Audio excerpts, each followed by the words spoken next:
Hello my dear friends. So आज हम जो सबसे पहले बात करेंगे we will be talking of the bone that is the clavicle.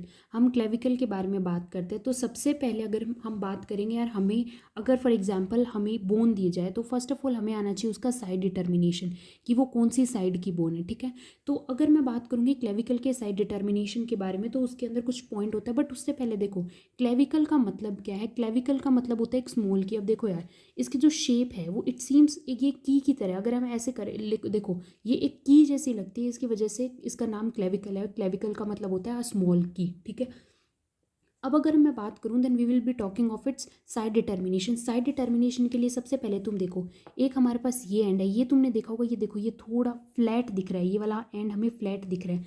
वहीं पे ये वाला जो एंड है ये हमें दिख रहा है क्वाड्रिलेटरल शेप का। ठीक है, तो इसके साइड डिटर्मिनेशन के लिए होता क्या है कि इसके दो जो है वो पार्ट होते हैं, एक मीडियल पार्ट होता है और एक लेटरल पार्ट होता है। देखो जो लार्ज और जो क्वाड्रिलेटरल वाला पार्ट जो मैंने बताया, एक ये और एक ये, तो जो लार्ज और क्वाड्रिलेटरल पार्ट है ना, ये हमेशा याद रखना ये होगा इसका मीडियल वाला पार्ट, और एक होगा लेटरल पार्ट जिसके अंदर ये जो फ्लैट पार्ट जो है ये हमारा लेटरल साइड के अंदर रहेगा। अब होता क्या है कि अगर मैं बात करूँगी इसके इंटीरियर सरफेस के बारे में, तो अब ये तो हमें पता चल गया कि एक मीडियल पार्ट होगा और एक लेटरल पार्ट होगा। बट हमें ये तो पता होना चाहिए कि एग्जैक्टली कौन सी साइड किस तरीके की, कौन सी साइड की बोन है। या फिर अब देखो, अब फॉर एग्जांपल ये हमारे मीडियल साइड आ गया, ये हमारी लेटरल साइड आ गया। अब एक बात बताओ, हम इस क्लेविकल की बोन को ऐसे रखेंगे या ऐसे रखेंगे? ये भी तो पॉइंट बनता है कि हमें एग्जैक्टली कैसे पता होना चाहिए कि एग्जैक्टली ये क्लेविकल हमारी बॉडी के अंदर कैसे लाई करती है। तो हमेशा याद रखना ये जो 2/3 पार्ट होगा ना, जो मीडियल साइड का 2/3 पार्ट होगा ना, वो होगा कन्वेक्स फॉरवर्ड, और जो 1/3 पार्ट होगा लेटरल साइड का वो होगा कनकेव फॉरवर्ड। इसका मतलब अगर मैं बात करूँ कि हमारी एनाटॉमिकल पोजीशन, फॉर एग्जांपल हम इस डायरेक्शन में खड़े हैं तो जो हमारी क्लेविकल है वो इस तरीके से लाई करेगी। हम मीडियल साइड कौन सा, लार्ज और क्वाड्रिलेटरल पार्ट, और जो स्मॉलर जो फ्लैट पार्ट है वो हमारी लेटरल साइड होती है। अब मीडियल साइड का 2/3 कन्वेक्स पार्ट फॉरवर्ड और 1/3 lateral part concave forward of the lateral side. तो ये हो गया साइड डिटर्मिनेशन। अब इससे हमें क्या पता चला है कि ये हमारी राइट साइड की क्लेविकल बोन है, राइट। तो ये हमारे पास हो गया साइड डिटर्मिनेशन। उसके अलावा चलो वो फिर मैं उसके तुम्हें सरफेस के अंदर बता दूंगी। बट इसके बाद अगर मैं बात करूंगी देन इसकी कुछ पिक्यूलियरिटीज़ हैं, लाइक कुछ एक एक्सेप्शनल थिंग्स बोल सकते हैं। तो कुछ अलग पॉइंट्स जो और बोन में हमें देखने को नहीं मिलते हैं बट क्लेविकल में देखने को मिलते हैं। ठीक है, तो उनके बारे में बात करते हैं। देखो सबसे पहले हमेशा याद रखना कि ये एक लॉन्ग बोन है और ये एक it is only long bone जो हॉरिजॉन्टली लाई करती है। ठीक है, बाकी सारी बोन तुमने देखा होगा, ह्यूमरस वर्टिकली लाई करेगी हमारी, और लाइक रेडियस हो गया, अल्ना हो गया, फीमर, टिबिया, फिबुला, ये सारी जो है ये वर्टिकली लाई करती है। बट ये क्लेविकल एक ऐसी लॉन्ग बोन है जो हॉरिजॉन्टली लाई करेगी। अब लॉन्ग बोन का एक बेसिक करेक्टर क्या होता है, लॉन्ग बोन का मतलब होता है जिसकी एंड्स हो और शाफ्ट हो, जो हमें क्लेविकल में देखने को मिलता है। और इसकी पिक्यूलियरिटी ये है कि ये सिर्फ एक ऐसी लॉन्ग बोन जो हॉरिजॉन्टली लाई करेगी।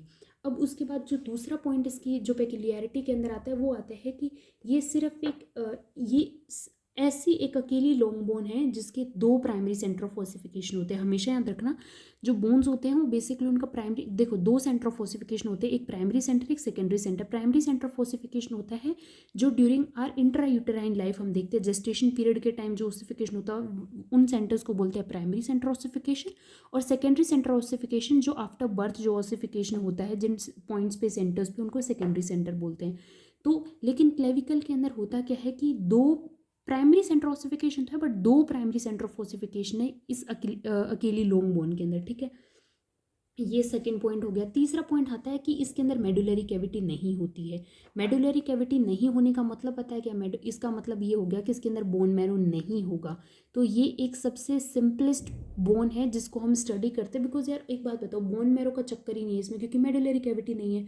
तो पॉइंट ही खत्म हो जाता है कि इसमें होम्योपोइसिस वगैरह या जितने भी बहुत जो हम आगे इनके प्रोसीजर्स पढ़ने वाले हैं और मैकेनिज्म्स पढ़ने वाले हैं वो सारे हम इसमें देखने को नहीं मिलेंगे। ये सिर्फ हम इसके बोन को पढ़ सकते हैं या कुछ इसके अटैचमेंट्स वगैरह पढ़ सकते हैं। ठीक है, उसके बाद अगर मैं बात करूँ तो ये होती है पूरी सब क्यूटेनियस होती है। मीन्स हम एक वर्ड आता है कि सब क्यूटेनियस थ्रू आउट। सब क्यूटेनियस थ्रू आउट का मतलब क्या है कि ये अंडर द स्किन होगी। ऑब्वियसली यार अब तुम बोलोगे सारी बोन तो अंडर द स्किन होती है, बट द पॉइंट इज कि जब हम हमारी बॉडी की स्किन को टच करेंगे तो हम उसको पेल्पेट कर सकते हैं। हमारी बॉडी के अंदर अगर तुम क्लेविकल को टच करोगे ना, क्लेविकल पे, तो तुम्हें ऐसे लगेगा कि तुम उसको सारी को टच कर सकते हो।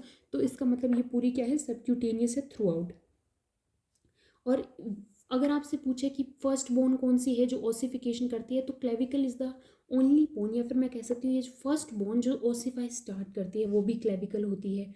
और ये जो है ओकेजनली, मतलब देखो यार, एक इसकी क्लिनिकल कंडीशन के बारे में मैं बात करूँगी तो इसमें होता क्या है कि कभी कभार ये जो है ये मिडिल सुप्रा क्लेविकुलर नर्व से पियर्स हो जाती है। इसके क्लेविकल के अंदर से क्या होती है कि जो सुप्रा क्लेविकुलर नर्व है वो इसके अंदर से पियर्स कर जाती है। वो तो ऑब्वियसली ये that is a different thing. But अब मैं बात करती हूँ सबसे इंपॉर्टेंट यूज़ कि हमारी बॉडी में क्लेविकल होती ही क्यों है। क्लेविकल एक्चुअली क्यों होती है, क्योंकि देखो हमारी जो अपर लिम है, हमने वेट उठाया, अब उस वेट को ट्रांसमिट करना, क्योंकि अदरवाइज तो हमारे जितने भी जॉइंट्स है, अगर हम एक वेट को हमारी बॉडी में, फॉर एग्जांपल मैंने वेट उठाया, अब अगर ये हम वो पूरा वेट जो है वो ट्रांसमिट नहीं होगा other parts of the body, तो क्या होगा कि फॉर एग्जांपल ये हमारे पास सुपीरियर रेडियो अल्नर जॉइंट हो गया, इन्फीरियर रेडियो अल्नर जॉइंट हो गया, रिस्ट जॉइंट्स हो गए, या हमारा ये शोल्डर जॉइंट हो गया, ये जो सारे के सारे जॉइंट्स हैं इनके ऊपर रिस्क होता है रिमूव मीन्स ये डिसलोकेट होने का। तो उसको प्रिवेंट करने के लिए होता क्या है कि फॉर एग्जांपल हमने कोई वेट उठाया, तो जो अपर लिम के जो वेट, मतलब जो कोई भी अगर हम वेट उठाते हैं तो ये अपर लिम का वेट लेगा, और इसका जो लेटरल 1/3 पार्ट है ना, लेटरल 1/3 के पार्ट के थ्रू जो यहाँ पे ट्रांसमिट कर देगा हमारे एक्सियल स्केलेटन को। देखो हुआ क्या, मैंने वेट उठाया तो फर्स्ट ऑफ ऑल वो जो वेट वो ट्रांसमिट होगा लेटरल 1/3 पार्ट में, देन होगा हमारे पास 2/3 मीडियल पार्ट में, और उसके बाद हमारे एक्सियल स्केलेटन में चला जाएगा, ताकि वेट ट्रांसमिट हो गया और इजीली हम उस कोई भी वेट को कैरी कर सकते हैं। ओके, अब उसके बाद मैं बात करूंगी, then I will be talking of the features. अब मैं बात करूंगी देन इसके कुछ फीचर्स के बारे में बात करेंगे। देखो यहाँ पे हमारे एंड्स के फीचर आएंगे, हम शाफ्ट के फीचर के बारे में बात करेंगे। तो सबसे पहले मैं बात करती हूँ शाफ्ट के फीचर्स के बारे में। अब देखो यार, शाफ्ट के फीचर के बारे में जब हम बात करेंगे तो इसका मीडियल पार्ट के अंदर अगर मैं बात करूँ तो मीडियल पार्ट को हम बेसिकली क्या है, ये एक राउंडेड पार्ट होता है, और इसकी होती है 4 सर्फेसेस। 4 सर्फेस होती है, एंटीरियर ये superior surface, inferior surface, anterior surface, and ये वाला हमारा पोस्टीरियर सर्फेस। ठीक है, ओके। और उसके बाद ये हमारे पास लेटरल पार्ट आएगा, जो ऑफ कोर्स ये फ्लैट पार्ट है। ठीक है, तुम देख भी पा रहे हो ये फ्लैट पार्ट है। ठीक है, अब देखो, अब मैं बात करती हूँ सबसे पहले इसके inferior surface, middle inferior surface के बारे में। तो हम इस तरीके से कर लेते हैं। ठीक है, मिडिल इन्फीरियर सरफेस के बारे में बात करूँगी तो सबसे पहले इसके नीचे होगा एक रफ ओवल इम्प्रेशन होगा, ये तुम्हें दिख रहा होगा, ये वाला एक रफ ओवल इम्प्रेशन होता है। ठीक है, रफ ओवल इम्प्रेशन होगा। उसके अलावा इसका जो लेटरल हाफ है ना, उसके अंदर एक सब क्लेवियन ग्रूव जाती है, लेटरल हाफ के अंदर एक सब क्लेवियन ग्रूव जाती है। एक्चुअली ये आर्टिफिशियल बोन है तो आई गेस इसमें विजिबल नहीं है अच्छे से। अब हमेशा याद रखना, इन्फीरियर सरफेस में एक होगा हमारे पास एक ओवल इम्प्रेशन होगा, दूसरा इसके अंदर एक सब क्लेवियन ग्रूव जाएगी, और हमेशा याद रखना एक न्यूट्रिएंट फोरामेन होगा जो लेटरल होगा। फॉर एग्जांपल लेट अस से कि सब क्लेवियन ग्रूव गई यहाँ तक गई है, उसके बाद जो होगा लेटरल साइड ऑफ सब क्लेवियन ग्रूव, वहाँ पे होगा न्यूट्रिएंट फोरामेन, वो उसकी पोजीशन आ गई।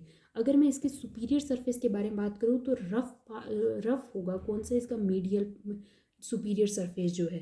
अब मैं बात करती हूँ इस शाफ्ट के लेटरल सरफेस के बारे में। लेटरल सरफेस सबसे पहले मैंने तुम्हें ये बता दिया कि फ्लैट होता है। अब हमेशा याद रखना इसका लेटरल पार्ट का सुपीरियर सरफेस होगा, ये होगा स्मूथ। अब मैं बात कर लेती हूँ लेटरल पार्ट की इन्फीरियर सरफेस के बारे में। इन्फीरियर सरफेस में 2 चीज़ें हमेशा याद रखना, एक होगा यहाँ पे रिज और एक होगा एलिवेशन। ये जो तुम्हें एलिवेशन दिख रहा है, जो तुम्हें देखो अच्छे से देखो यार, ये जो तुम्हें यहाँ पे एलिवेशन दिख रहा है ना इस जगह पे, ये वाला होता क्या है कि ये जो एलिवेशन है इसको हम बोलते हैं कोनॉइड ट्यूबरकल। मैं तुम्हें दिखाती हूँ, यहाँ पे ये वाला जो एलिवेशन है इसको हम बोलते हैं कोनॉइड ट्यूबरकल। और उसके बाद एक रिज होता है यहाँ पे, इसके पास में जो रिज होता है उसको मैं बोलती हूँ ट्रेपेजॉइड रिज। यार ऑब्वियसली मैं तो क्या ही बोलूँगी, मतलब हम बोलते हैं उसको एनाटॉमी के अंदर। इसको रिज को क्या, एक एलिवेशन को क्या बोलते हैं हम, कोनॉइड ट्यूबरकल। और यहाँ पे दैट इज, देखो 3 चीज़ में तुम कंफ्यूज हो सकते हो अपर लिम्ब में, कॉरेकॉइड प्रोसेस, कोनॉइड ट्यूबरकल, और एक होगा कॉरेनॉइड। ठीक है, कॉरेकॉइड प्रोसेस, कॉरेनॉइड प्रोसेस एंड कोनॉइड ट्यूबरकल। तो थोड़े से इन टर्म में ध्यान रखना। अब देखो मैंने ये बता रही थी मैं तुम्हें इसकी इन्फीरियर सरफेस के बारे में। हमारे यहाँ पे हमारे पास हो गया कोनोइड ट्यूबरकल, ये हो गया एक वो एलिवेशन था, ये एक रिज हो गया जिसको मैंने बोला ट्रेपेजॉइड रिज। और ये मैंने तुम्हें बता ही दिया कि इसका लेटरल सुपीरियर सरफेस जो है वो होगा स्मूथ। अब मैं बात कर लेती हूँ उसके एंड्स के बारे में। एंड हमेशा याद रखना ये मीडियल साइड है और ये स्टर्नम के साथ अटैच होता है, स्टर्नम एनिबेरियम के साथ, तो मैं इसको स्टर्नल एंड भी बोल सकती हूँ। ये एक्रोमियो क्लेविकुलर जॉइंट बनाता है, तो इसको मैं एक्रोमियल एंड भी बोल सकती हूँ, ठीक है। अब हमेशा याद रखना स्टर्नो क्लेविकुलर जॉइंट यहाँ पे बनेगा, और जो आर्टिकुलर सरफेस है ना, ये इसका इंफीरियर एस्पेक्ट है, ये क्या करता है, ये आर्टिकुलेट करता है हमारी फर्स्ट कोस्टल कार्टिलेज के साथ भी इस तरीके से, ठीक है। तो ये थोड़ा सा क्या होता है, एक्सटेंडेड होता है पार्ट। उसके अलावा जो फेसिट है जो आर्टिकुलेट करता है एक्रोमियन प्रोसेस के साथ, ये एक्रोमियो क्लेविकुलर जॉइंट, या देखो हमेशा याद रखना यहाँ पे मीडियल साइड पे जो बात करेंगे वो नॉच के नाम से बात करेंगे, और यहाँ पे हम बात करेंगे फेसिट के नाम से। तो ये हमारे पास क्लेविकल के जो पार्ट है, फीचर्स हो गए शाफ्ट का भी एंड का भी, जो लॉन्ग बोन के फीचर होते हैं। अब मैं बात करूँगी इसकी अटैचमेंट्स के बारे में। देखो अब अगर मैं बात करूँ अटैचमेंट के बारे में, तो सबसे पहले हम बात कर लेते हैं इसकी एंड्स पे attachment, and then will be talking of the attachments at the shaft. Okay, so सबसे पहले देखो यार बात करते हैं, मैं बात करूँ अगर एंड्स के बारे में, तो लेटरल एंड के बारे में बात करूँ तो इसके ऊपर सिर्फ एक अटैचमेंट होती है जिसको मैं बोलती हूँ जॉइंट कैप्सूल। देखो जॉइंट कैप्सूल एक्चुअली क्या होता है, ये ऑल अराउंड कैप्सूल बनाता है एक्रोमियो क्लेविकुलर जॉइंट के चारों तरफ, तो अटैचमेंट हो गई यहाँ पे जॉइंट कैप्सूल। उसके अलावा अगर मैं बात करूँगी मीडियल एंड पे, मीडियल एंड के ऊपर 3 अटैचमेंट होगी।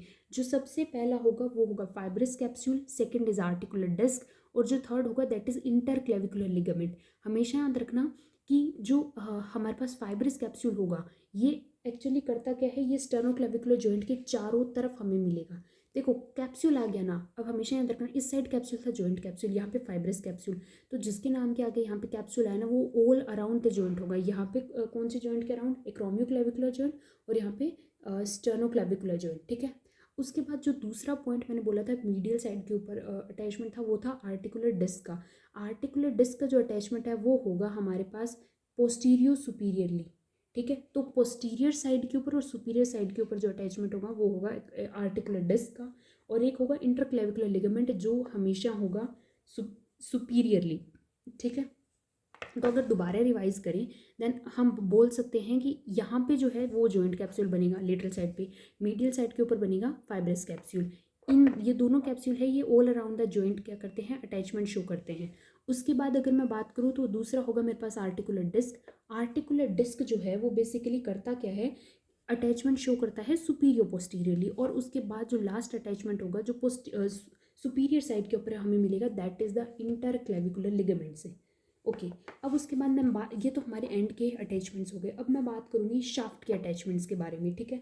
शाफ्ट के अटैचमेंट के बारे में मैं बात करूँ तो हम बात करते हैं सबसे पहले interior surface of the medial and lateral side.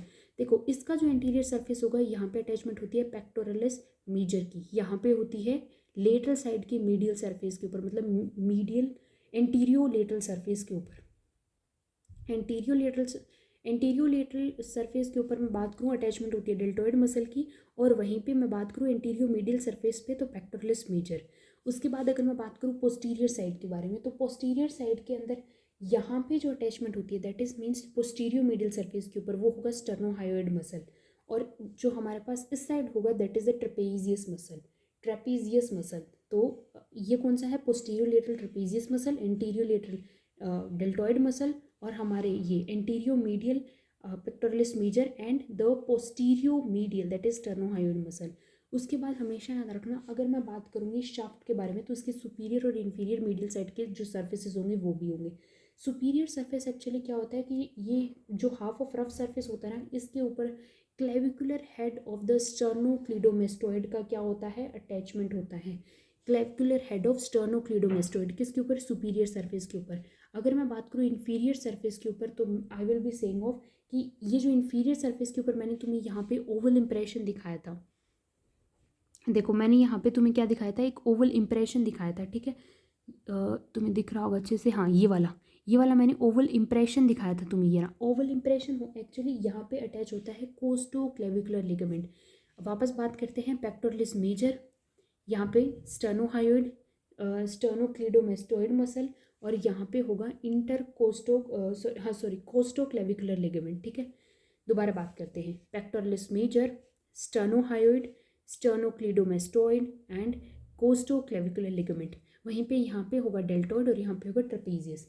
ये चीज़ें हो गई। अब उसके बाद हमेशा याद रखना कि जो हमारे पास सबक्लेवियस मसल होगा, जो ऑफकोर्स क्लेविकल के नीचे होगा, ये कुशन की तरह काम करता है। एक्चुअली ये कुशन की तरह काम करता कब है, ये भी मैं तुम्हें बता देती हूँ कि जो हमारे पास सबक्लेवियन वेसल होती है और जो ट्रंक होता है, मतलब ब्रेकियल प्लेक्सस के जो डिवीजन्स होते हैं, सबक्लेवियन वेसल और division of the brachial plexus, actually ये क्या करते हैं, ये पास करते हैं एक्जिला की तरफ। और कहाँ से जाते हैं, ये एक्चुअली क्लेविकल के नीचे से होके जाती है ये वेसल्स, ये डिवीजन ब्रेकियल प्लेक्सस के। और अपर पार्ट ऑफ किससे मैं बोलूँ तो अपर पार्ट ऑफ हमारे उसके उसे फर्स्ट ट्रिप से और लोअर सरफेस ऑफ किसके क्लेविकल के, वहाँ से पास होके जाते हैं। तो उनका हम कह सकते हैं डैमेज होने के प्रिवेंट से, ब्लॉकेज होने को प्रिवेंट करने से कि का जो काम है वो करता है हमारे पास सबक्लेवियन मसल, सबक्लेवियस मसल होती है। ठीक है, न्यूट्रिएंट फोरामेन हमें हमेशा पता है कि ये एक्चुअली ट्रांसमिट करता है सुप्रा कैप्सुलर आर्टरी की ब्रांच को। अब मैं बात कर लेती हूँ इसकी ऑसिफिकेशन के बारे में। देखो, ऑसिफिकेशन के बारे में मैं बात करूँ तो इसके मीडियल एंड को छोड़ के बाकी सारा का सारा जो है ये ऑसिफाई करता है इन द मेम्ब्रेन। अब मैंने बोला तुम्हें दो प्राइमरी सेंटर होता है और सेकेंडरी सेंटर एक होता है, यूजुअली एक होता है, दो भी हो सकते हैं। देखो, हमेशा याद रखना कि जो प्राइमरी सेंटर है एक्चुअली ये होते हैं शाफ्ट के अंदर अपीयर होते हैं during the 5th and the 6th week of intrauterine life, और ये अटैच हो जाते हैं, मतलब फ्यूज़ हो जाते हैं एट द 45th डे। वहीं पे मैं बात करूँ secondary centre of ossification, actually ये भी स्टर्नल या मीडियल एंड के पास अपीयर होता है, जो एक्चुअली अपीयर होता है near about at the age of 15 to 17 year, और ये फ्यूज़ हो जाता है शाफ्ट के साथ ड्यूरिंग 21 to 22 ईयर की एज के ऊपर। एक्चुअली होता क्या, कभी कभार सेकेंडरी सेंटर लेटरल एंड के ऊपर भी प्रेजेंट होता है, but that is occasional case. तो यार यहाँ तक हमने बात कर लिया क्लेविकल के बारे में, एंड उसके बाद हम अदर बोन्स के बारे में बात करेंगे। Till then okay bye.